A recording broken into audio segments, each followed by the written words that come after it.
Voilà, magnifique. La semaine dernière, nous avons commencé à parler de la vie d'un homme qui s'appelle Samson. On avait vu plusieurs aspects de sa vie. Notamment, on avait lu le premier chapitre qui parle de Samson. Il y a 4 chapitres qui parlent de Samson. Juges, chapitres 13, 14, 15 et 16. On avait lu quelques extraits, et notamment ce premier passage qui parle de Samson avant sa naissance. On avait vu que Samson était un personnage très troublant. Un personnage mi-figue, mi-raisin. Un personnage, comment on pourrait dire, à la fois un héros et un zéro. À la fois l'homme fort et à la fois l'homme faible. Samson était juge en Israël, il a été suscité par Dieu à une époque où le peuple avait oublié son Dieu. Et c'est comme ça, dans le livre des juges, on voit un cycle qui se répète sans arrêt. Si vous n'étiez pas là la semaine dernière, c'est quand même un message pour vous. Je résume simplement en quelques traits pour nous introduire, pour donner une introduction sur ce personnage de Samson. Vers le milieu du XIe siècle avant Jésus-Christ, eh bien, ce cycle des juges concernait les Philistins. Le peuple avait oublié Dieu et Dieu a mis ce peuple des Philistins contre son peuple. Sa mission, je l'ai remis sur cette diapo, on le trouve au verset 5, c'était de commencer à délivrer Israël des Philistins. Commencer à délivrer Israël des Philistins. Samson, son nom, ça veut dire lumière ou bien soleil. Et c'est vrai qu'il a parfois été brillant et parfois c'était un peu plus mitigé. Je ne sais pas quelle impression vous laisse ce personnage quand vous parcourez la parole de Dieu et que vous tombez dans le livre des juges. On avait vu 3 grandes vérités la semaine dernière. Je les remets ici parce qu'elles sont importantes à conserver pour la suite et ce qu'on va dire aujourd'hui. Dieu accomplit son plan quoi qu'il arrive. On a vu qu'il utilisait Samson d'une façon parfois très, très surprenante. Samson, parfois, il n'en fait qu'à sa tête, et pourtant, il accomplit le plan de Dieu en faisant parfois n'importe quoi. Par exemple, il va vouloir se marier avec une fille étrangère, une Philistine. Justement, ce peuple ennemi oppresseur, ses parents vont lui dire, mais c'est pas tellement ce que Dieu attend de toi. Et la Bible nous dit, mais il ne savait pas que ça venait du Seigneur. Et là encore, on a un passage troublant, on peut se dire, mais comment le Seigneur peut-il utiliser ces déviations que les hommes prennent par rapport à sa volonté? Dieu accomplit son plan, quoi qu'il arrive. Seul Dieu a la vue d'ensemble, deuxième vérité, ne nous décourageons pas. Samson, lui, son rôle, c'était de commencer à délivrer. Il n'a pas terminé. Il est mort, on va parler de sa mort tout à l'heure, mais il n'a pas vu Israël délivrer des Philistins. C'est seulement quelques temps plus tard que ça s'est passé. On voit ça au début du premier livre de Samuel. Mais parfois, quand on n'a pas la vue d'ensemble, on a tendance à se décourager. Il y a 3 semaines, on était avec François, Michel, Damaris, là, à vider de l'eau, là en bas. Et puis avec une petite seille ou bien un petit truc, moi, je n'avais pas la vue d'ensemble. Et puis assez rapidement, j'ai dit à Michel, ça ne sert à rien ce qu'on fait. Autant abandonner. Et puis, tu as quand même été plus persévérant que moi. Et puis finalement, si j'avais eu cette vue d'ensemble que 2 ou 3 heures plus tard, alors c'est sûr que ça a mis du temps, eh bien, le sous-sol serait au sec, alors qu'il y avait pas mal d'eau. Ça m'aurait aidé. Mais avec mes calculs, je me disais, bon, vous voyez, j'en fais une, et puis je calcule le volume d'eau, et puis j'arrive à quelques milliers de bassines, et puis je me dis, bon, ça ira pas, ne nous décourageons pas. Comme Samson, eh bien, on participe à quelque chose. Mais ne nous décourageons pas parce que c'est Dieu qui a la vue d'ensemble, mais pas nous. Et troisième vérité, si tu veux que Dieu t'utilise, alors il t'utilisera. Et on avait fait cette prière ensemble. Bien Seigneur, si tu veux m'utiliser, eh bien fais-le. J'ai eu Retour d'une personne par rapport à la semaine dernière qui m'a dit, mais cette parole m'a donné envie de me rendre utile pour le Seigneur. J'ai été encouragé par ça et c'est la parole de Dieu qui nous invite à être utile aux yeux de Dieu. Dans ce deuxième message, j'aimerais lire deux récits.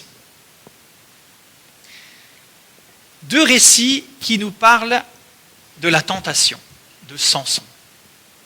Samson a été tenté, et il y a deux récits qui se ressemblent pas mal.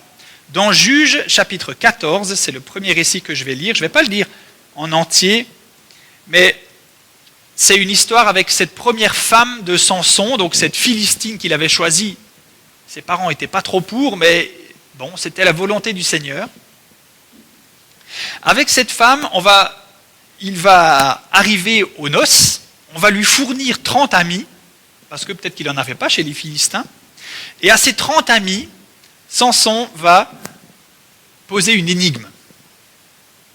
Parce qu'en se rendant au mariage, eh bien, il y avait une histoire de lion, il a croisé un lion, avec sa force surhumaine, suscitée par l'esprit, il l'a tué à main nue. Et en repassant plus tard vers ce même lion, mort, par terre, comme ça, eh bien, on le voit un peu sur un dessin là, il y a du miel des abeilles qui avaient élu leur logement dans cette carcasse de lion et qui en ont fait sortir du miel. Et Samson a pu en manger. Alors simplement, il va poser cette énigme à ses 30 amis. Mais en fait, ses amis, ils vont soudoyer sa future femme pour lui dire « Écoute, t'es bien gentil, mais ton futur mari, là, il veut nous piéger, donc essaye de trouver la solution auprès de lui. » Et je lis dans Juges 14, à partir du verset 15, le quatrième jour, donc ils cherchaient, ils ne trouvaient pas la solution à cette énigme. Le quatrième jour, verset 15, ils dirent à la femme de Samson, « Enjôle ton mari pour qu'il te donne la réponse de la devinette. Et viens nous la rapporter. Sinon, nous te brûlerons, toi et ta famille. » C'est un peu cher pour une devinette. Hein ? Est-ce que c'est pour nous déposséder que vous nous avez invités ? Alors elle se mit à pleurer tout contre son mari et lui dit « Tu ne m'aimes pas. Tu me détestes. Tu as proposé une devinette à mes compatriotes et tu ne m'en as pas révélé la solution. » « Vois-tu, lui répondit-il, je ne l'ai même pas révélée à mes parents. Comment te la donnerais-je à toi ? Elle le poursuivit de ses pleurs jusqu'au bout des 7 jours de festin, si bien que le 7e jour, harcelé par ses instances, il lui donna la solution de la devinette. Elle s'empressa de la rapporter à ses compagnons. Voilà ce récit. Et j'en lis un deuxième. C'est 2 chapitres plus loin. Samson et Dalila. Et vous verrez qu'il y a beaucoup de similitudes entre ces deux récits. C'est pareil, là c'est aussi une énigme, mais ce n'est pas simplement une énigme extérieure à Samson, ça concerne sa propre force. Quand Samson est né, le Seigneur lui a dit à ses parents, ce sera un homme consacré à part. Un homme qui sera appelé un nazir. C'était une sorte de consécration à l'époque. Et puis, parmi cela, il ne fallait pas boire de vin, aucune boisson alcoolisée, même pas de raisin. Il ne fallait pas s'approcher d'un mort, même pas quelqu'un de sa propre famille. Et il ne fallait pas se couper les cheveux. Et vous connaissez peut-être l'histoire de Samson et Dalila, où justement le point de focalisation, c'est d'où vient sa force. Et le signe de sa force tenait à ses cheveux qui n'avaient jamais été coupés. Et je lis dans Juges 16, les versets 4 à 9. Plus tard, Samson tomba amoureux d'une femme nommée Dalila, qui habitait dans la vallée de Sorek. Les princes des Philistins vinrent la trouver et lui dirent « Enjôle-le et tâche de découvrir d'où lui vient sa force extraordinaire. Et comment nous pourrions réussir à le ligoter pour le maîtriser. Chacun de nous te donnera 1100 pièces d'argent. » Remarquez donc là, ce n'est pas menace de mort si tu ne le fais pas, c'est un cadeau, 1100 pièces d'argent comme récompense. Dalila demanda à Samson, « Dis-moi, je te prie, d'où vient ta grande force et avec quoi il faudrait te lier pour te maîtriser ?» Samson lui répondit, « Si on me lie avec 7 cordes fraîches qui n'ont pas encore séché, je perdrai ma force et je deviendrai comme n'importe quel autre homme. » Les princes des Philistins procurèrent à Dalila 7 cordes fraîches qui n'étaient pas encore sèches, et elle ligota Samson avec ses cordes, tandis que des hommes se tenaient cachés chez elle dans la chambre. Tout à coup, elle s'écria, « Samson, les Philistins t'attaquent. » Il rompit les cordes comme se rompt une mèche d'étoupe comme quand elle a pris feu. Ainsi, on ne découvrit pas le secret de sa force. Dans les versets qui suivent, même chose. Samson va dire autre chose lié à ses cheveux et à des cordes, mais à chaque fois, eh bien, il trompe Dalila et à chaque fois, il s'en sort. Mais la 4e fois, je reprends à partir du verset 15, Dalila lui dit, « Comment peux-tu prétendre que tu m'aimes alors que tu ne me fais pas confiance ? Ça fait 3 fois que tu t'es moqué de moi et que tu as refusé de m'indiquer d'où venait ta force extraordinaire. » Tous les jours, elle le harcelait par ses paroles et le poussait à bout par ses insistances. Excédé à en mourir, il finit par lui révéler son secret. « Jamais encore, lui dit-il, mes cheveux et ma barbe n'ont été coupés, car j'ai été consacré à Dieu dès le sein maternel. Si l'on me rasait la tête, ma force m'abandonnerait, et je deviendrais comme n'importe quel autre homme. » Dalila comprit qu'il lui avait révélé son secret. Elle fit prévenir les princes des Philistins en leur disant « Venez, car cette fois-ci, il m'a dit son secret. » Ils se rendirent chez elle avec l'argent promis. Elle endormit Samson sur ses genoux, puis appela un homme pour lui couper les 7 tresses de sa tête. Ainsi, elle commença à le maîtriser, car il perdit sa force. Puis elle cria « Samson !» et les Philistins t'attaquent. Il se réveilla de son sommeil et dit « Je m'en tirerai comme les autres fois, je me dégagerai. » Mais il ne savait pas que l'Éternel s'était détourné de lui. Les Philistins se saisirent de lui et lui crevèrent les yeux. Puis ils l'emmenèrent à Gaza, le ligotèrent avec une double chaîne de bronze et lui firent tourner la meule à grains dans la prison. Triste fin pour notre homme Samson. Avez-vous remarqué les points de similitude entre ces 2 récits ? Il y a à chaque fois un poids sur Samson qui est tenté de livrer son secret. J'aimerais vous parler ce matin du fait de la tentation. C'est quoi le fait ? C'est un vieux mot que j'ai découvert qui signifie un lourd poids, un fardeau. C'est la même racine qui a donné le mot faisceau, par exemple. Tout un ensemble d'éléments. Le fait de la tentation, c'est quelque chose de très lourd. On peut ployer sous le fait de la tentation. Allez, qui est-ce qui connaissait ce mot ? 1, 2, 3, ouais, c'est bien, vous faites mieux que moi. Le fait de la tentation. Comme ça, on apprend un mot en même temps ce matin. En fait, il y a un mot dans la langue originale, dans l'hébreu, qui revient quand Samson est avec sa femme philistine pour l'énigme et quand il est avec Dalila pour le secret de sa force. À chaque fois, il y a le même mot, c'est un mot qui est pesant. C'est un mot qui dit oppressé, tourmenté.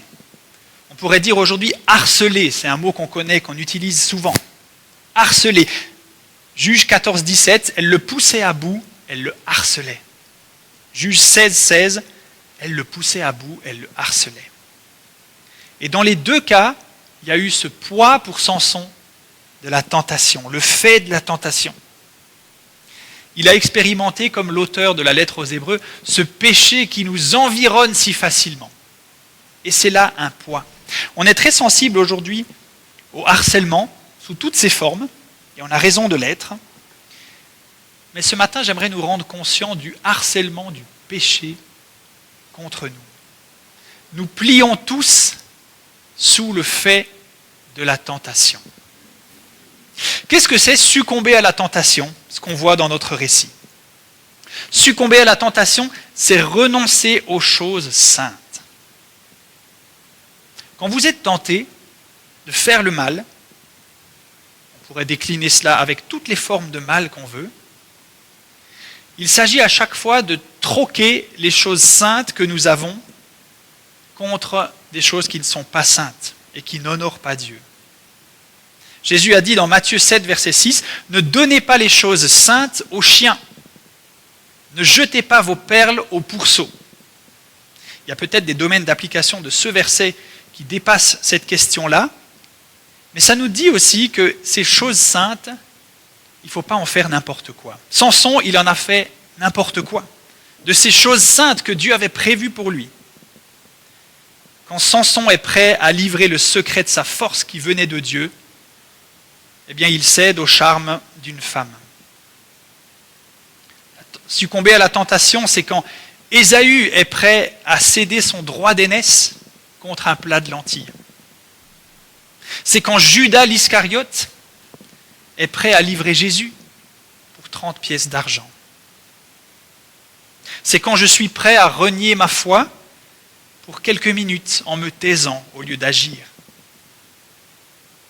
C'est quand je suis prêt à renier ma foi pour quelques minutes en succombant à l'attrait d'un plaisir immédiat. La tentation, c'est renoncer aux choses saintes et les échanger contre quelque chose qui n'est pas saint. C'est faire perdre de la valeur aux choses saintes. Que sont les choses saintes pour nous? Nous en sommes remémorés plusieurs déjà ce matin. Notre salut, notre pardon, notre espérance, la vie nouvelle en Jésus-Christ, le fait que nous soyons mis à part pour le servir, ça c'est des choses saintes que parfois on met de côté, qu'on cache quelque part, on les enfouit et on plie sous le fardeau, le fait de la tentation. Pour Samson, les choses saintes, c'était par exemple son naziréat. Je l'ai dit avant, il était nazir. C'était un vœu spécial que certains faisaient. Samson, on avait fait ce vœu pour lui, avant qu'il naisse. Mais même dans ces choses-là, eh bien, il n'a pas été fidèle. Par exemple, le texte nous dit, avant d'aller se marier, là où il a rencontré le lion, il se baladait dans les vignes. Vous vous souvenez, le nazir ne pouvait pas approcher ni manger le moindre grain de raisin. Et là, il va se balader dans les vignes. Est-ce que ça ne nous apprend pas quelque chose sur la tentation et la facilité que nous avons à nous mettre dans des situations où la tentation devient lourde? Un peu plus tard, il devait s'approcher d'aucun mort. Mais qu'est-ce qu'il fait avec le cadavre du lion? Il va s'en approcher, le toucher, manger quelque chose qui était dans cette carcasse de lion, alors que son état, les choses saintes de Samson, faisaient qu'il ne pouvait pas s'approcher d'un mort. Même si quelqu'un de sa famille décédait, eh bien c'était très dur, mais il ne pouvait pas s'approcher. Et puis le troisième élément de son naziréat, c'était ses cheveux. Et puis, il en fait comme ça un secret, il en fait comme ça une énigme qu'il va finalement livrer à l'ennemi. Les tentations de dévaluer les choses saintes pour Samson, eh bien, probablement qu'elles sont assez lointaines de nous, on n'est pas concerné par les cheveux et les cadavres et tout cela. Mais quand on se place délibérément dans des zones dangereuses pour nous, on ne vaut pas mieux que Samson finalement. Si quelqu'un qui est accro au jeu d'argent va déménager et s'installer à côté d'un casino, on sait que ce n'est pas bon pour lui. Et c'est se placer volontairement sous le fait de la tentation. Samson a renoncé à son naziréat, mais aussi à sa mission. C'était quoi la mission de Samson? Commencer à délivrer le peuple d'Israël des Philistins. Et puis lui, on le voit se balader pour son propre plaisir, attiré notamment par les femmes. Tout à coup, se trouver une femme étrangère, ensuite une autre, aller voir les prostituées même. Il s'amusait, il voulait se livrer à ses plaisirs personnels, alors qu'il avait une mission. Dieu lui avait confié une mission et lui s'amusait des dons que Dieu lui avait faits. Il faisait des énigmes à marchander. Il donnait libre cours à sa vengeance personnelle au lieu de se focaliser sur la mission de Dieu. Ça me parle aussi, quand on parle de ce sujet, de la tentation de livrer notre mission en échange de tellement de tentations qui existent aujourd'hui. On est sûrement tous tentés par des tas de choses. Ça peut être des bonnes choses, elles peuvent devenir mauvaises si elles sont en excès et si elles prennent la place de Dieu. Ça peut être des choses carrément mauvaises. Comment se manifeste la tentation? J'aimerais vous donner 5 principes que nous trouvons dans ce texte, que nous voyons à l'œuvre quand Samson se retrouve tenté de livrer les choses saintes à l'ennemi. Et c'est comme un cycle comme ça, sauf que ça ne tourne pas. J'ai pris la même diapo pour ceux qui se souviennent la semaine dernière, le cycle des juges. Mais ça commence par la tentation qui joue sur mes sentiments. Vous voyez, en bas à gauche. La première femme, qui n'est pas nommée dans le récit chez les Philistins, ainsi que Dalila, qui était peut-être elle aussi philistine, on ne sait pas, mais probablement. En fait, elles le prennent par les sentiments. Et lui disent, mais si tu m'aimes, en fait tu ne m'aimes pas. Si tu m'aimais, tu me donnerais cette réponse. Si tu m'aimais, et la tentation joue parfois sur les sentiments comme ça. Comment le serpent a tenté Adam et Ève dans le jardin. Si Dieu vous aimait, il ne vous aurait pas interdit de toucher à cet arbre-là. On joue sur les sentiments. Les sentiments, c'est aussi, par exemple, mon conjoint m'a tellement mal parlé que je suis en droit de lui parler mal aussi. C'est les sentiments.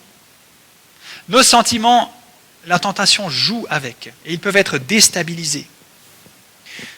Si l'État ne me prélevait pas autant d'impôts, alors j'aurais peut-être des scrupules à dissimuler une partie de mes revenus. Mais ce que je fais, c'est juste parce que j'en peux plus de cette taxation. Par exemple, on pourrait multiplier les exemples où nos sentiments sont tout à coup reliés à une sorte d'auto-justification. On va s'auto-justifier.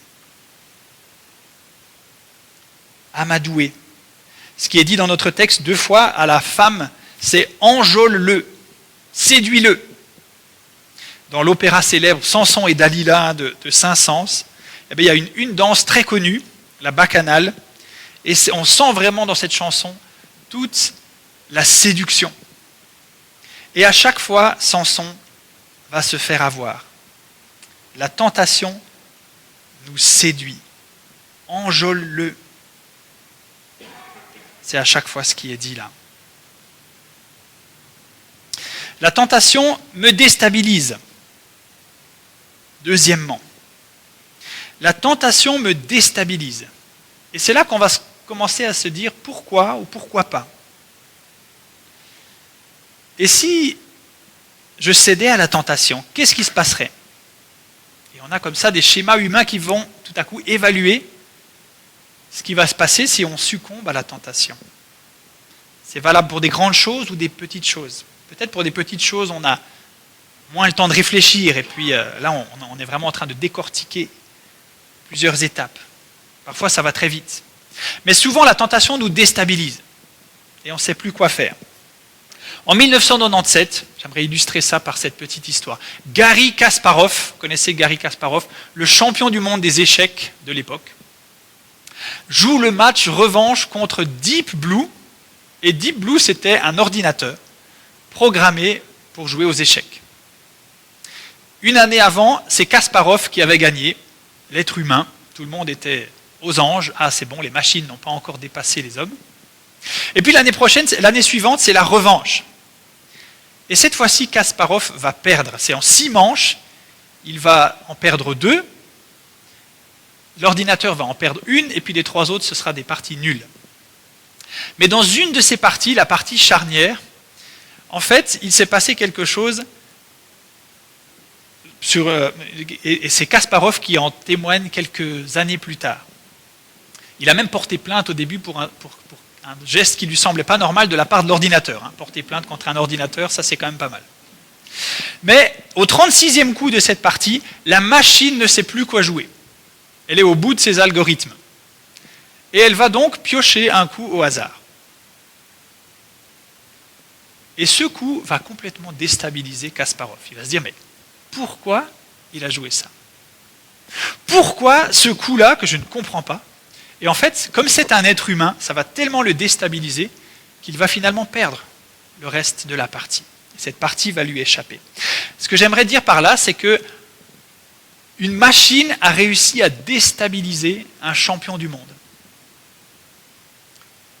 La tentation, qui ressemble parfois à une machine, quelque chose qui paraît plus puissant que nous déstabilise nous aussi. Et elle nous fait parfois faire n'importe quoi. Soyons conscients et que nous ne soyons pas troublés ni déstabilisés par cette tentation. Le chrétien peut se laisser grandement troubler par les manœuvres de l'adversaire. Alors que la tentation ne vienne pas brouiller notre clairvoyance. On n'est pas des machines, nous. On est forcément déstabilisés à un moment ou à un autre. Troisièmement, la tentation se fait insistante. Elle insiste toujours pour capturer sa proie. Remarquez dans les deux récits, à chaque fois, c'est plusieurs fois. Elle essaye une première fois, une deuxième fois. Et on peut se dire, mais au bout d'un moment, Samson, il a compris que c'était un piège. À sa place, moi je me dis, mais quand même, Samson, fais un petit effort. C'est tout à fait clair qu'elle veut te capturer. C'est tout à fait clair qu'elle veut te livrer à l'ennemi, aux Philistins. Et puis, la troisième fois, la quatrième fois, la tentation se fait insistante. C'est insistant. Et ce fait de la tentation, ce poids-là, ce fardeau, il peut parfois être lourd et insistant. Soyons-en conscients. Il y a un chanteur octogénaire maintenant qui s'appelle Tom Jones, que vous connaissez peut-être, qui a sorti il n'y a pas longtemps un album de reprises. Et dans ces reprises, il a repris un vieux gospel qui met en scène le personnage de Samson. Et cette chanson est super bien faite, je trouve, parce qu'elle reflète vraiment une oppression constante. Il y a une rythmique qui ne bouge pas pendant toute la chanson. Et puis on sent Samson qui est de plus en plus oppressé. La tentation se fait insistante. Et nous en sommes tous conscients par rapport au péché, que la tentation peut parfois être très insistante. Notre adversaire ne nous laisse pas tranquilles et revient sans cesse à la charge. Quatrièmement, et j'ai mis là une frontière, c'est là où nous commençons à succomber à la tentation. Dans ces trois étapes-là, on peut encore s'en tirer sans péché, s'en tirer indemne. Mais à partir du moment où on commence à s'endormir, la tentation nous endort, on baisse la garde. Samson s'imaginait bien qu'il allait être livré, et pourtant, il s'endort sur les genoux de Dalila. Vous ne trouvez pas ça bizarre? Il s'endort. Lui, l'homme fort, eh bien, comme un petit bébé, il s'endort sur ses genoux. Je baisse la garde. Dans notre lutte contre le péché, il y a ces moments où nous baissons la garde, n'est-ce pas? Il y a des moments où même on ne lutte plus du tout. Et on se livre comme un petit enfant qui dort. La tentation, enfin, me conduit vers la mort. Et même si Samson n'est pas encore mort à ce moment de notre histoire, Samson est comme mort. Il est aveugle, on lui a crevé les yeux. Il a de lourdes chaînes que cette fois-ci il ne peut plus casser. Et il tourne la meule. Un travail réservé aux esclaves. Et cette image de tourner la meule est aussi assez parlante, je trouve, parce que, eh bien, on tourne en rond, et ça ne s'arrête jamais. Et le péché ressemble à ça.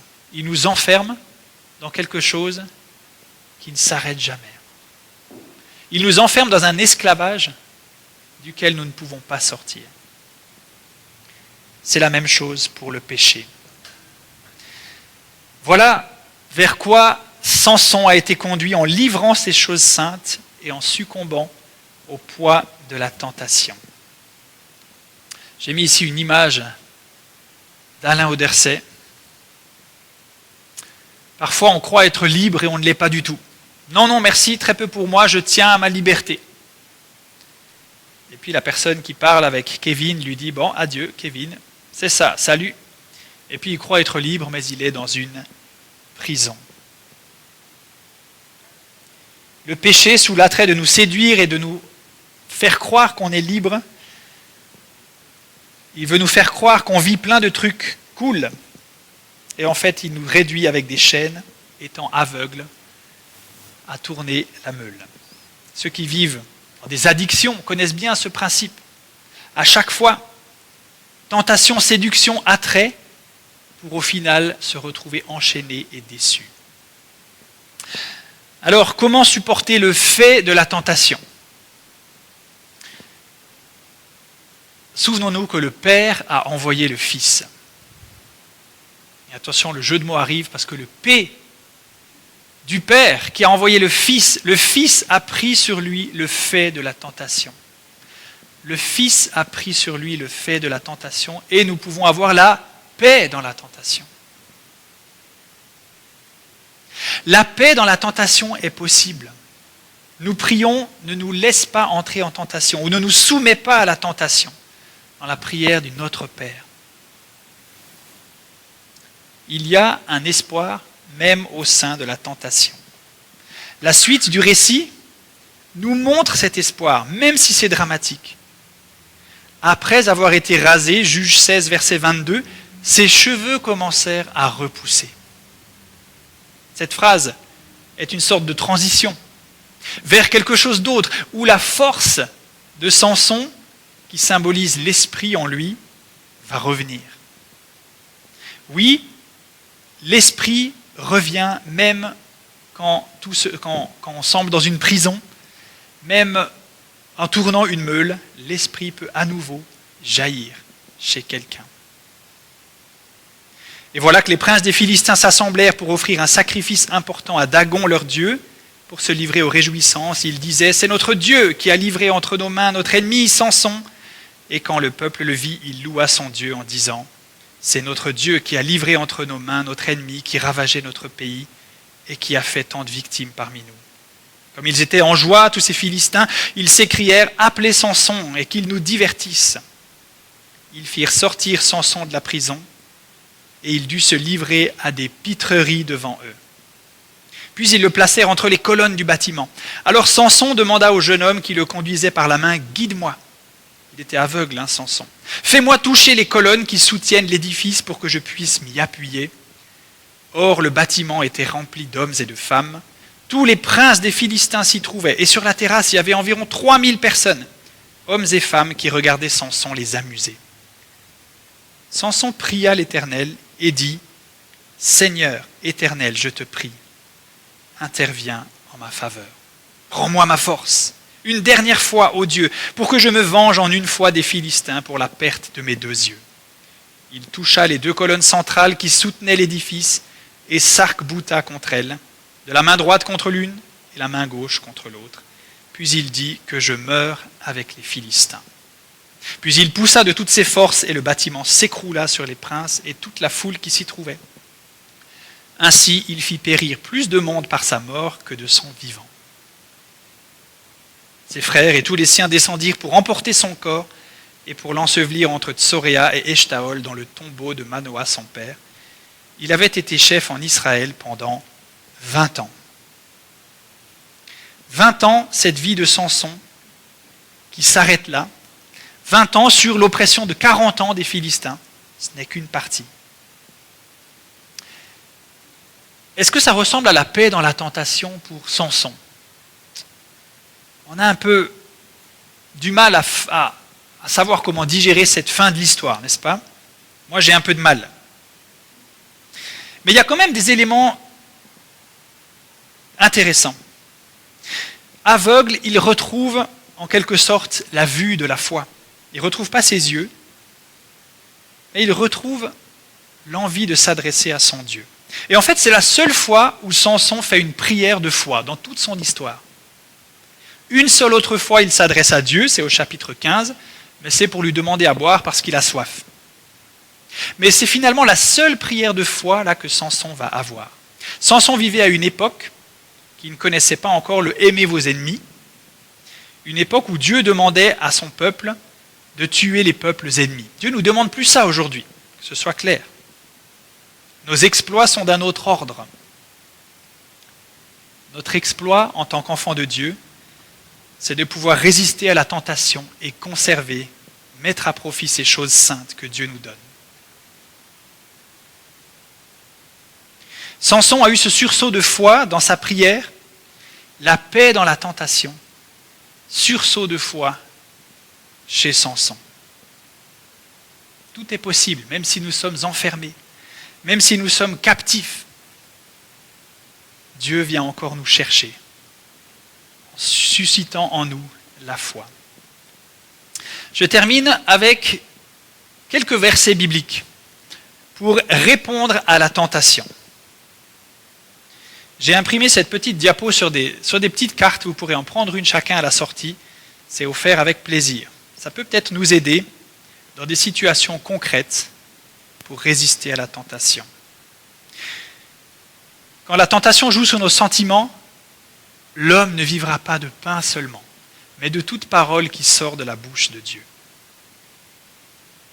Quand la tentation me déstabilise, mes ennemis reculent au jour où je crie. Je sais que Dieu est pour moi. Quand la tentation insiste, soumettez-vous donc à Dieu, résistez au diable et il fuira loin de vous. Quand la tentation m'endort, réveille-toi, toi qui dors. Relève-toi d'entre les morts et Christ t'éclairera. Et quand la tentation me conduit vers la mort, tu ne livreras pas mon âme au séjour des morts, tu me feras connaître le sentier de la vie. Recherchons-nous à rester sous le fait de la tentation ou bien à vivre la paix dans la tentation? Le Seigneur a pour nous des projets de paix et il veut nous délivrer de tous ces fardeaux. On a chanté tout à l'heure, je laisse à tes pieds mes fardeaux. J'apprends avec vous à le faire. J'apprends avec vous à rechercher cette paix quand nous sommes tentés de livrer nos choses saintes aux chiens, aux adversaires, à d'autres choses que Dieu. Je vous propose de prier encore le Seigneur. Seigneur, je te remercie parce qu'avec toi, tout est possible à chaque instant. Et tu ne laisses personne enfermé dans une prison à vie de laquelle il ne peut pas sortir. Je te prie que ce matin, s'il y a des personnes qui sont captives et qui se sentent enfermées comme ce Kevin sur cette illustration, eh bien tu donnes une porte de sortie, que tu nous redonnes une étincelle de foi pour faire appel à toi. Ces cheveux qui commencent à repousser, Seigneur, nous voulons accueillir cette œuvre de l'Esprit, ces sursauts de foi que tu veux faire jaillir et naître ou renaître chez quelqu'un d'entre nous. Seigneur, nous te prions, nous tous qui sommes parfois oppressés par la tentation de faire le mal, et cela peut se décliner de tellement de manières, et chacun de nous pense probablement à des domaines précis. Mais Seigneur, dans chaque situation de tentation, nous voulons faire appel à toi. Faire appel à toi pour que, à nos yeux, les choses saintes puissent garder toute leur valeur et ne pas être dévaluées en quelques minutes par l'attrait de quelque chose qui n'a finalement aucune valeur. Seigneur, délivre-nous du mal. Ne nous soumets pas à la tentation, mais délivre-nous du mal. C'est en ton nom que nous t'avons prié. Amen.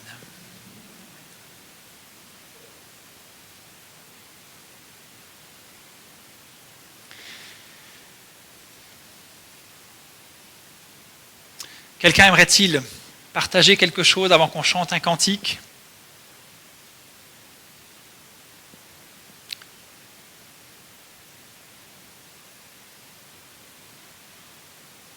Michel, ouais.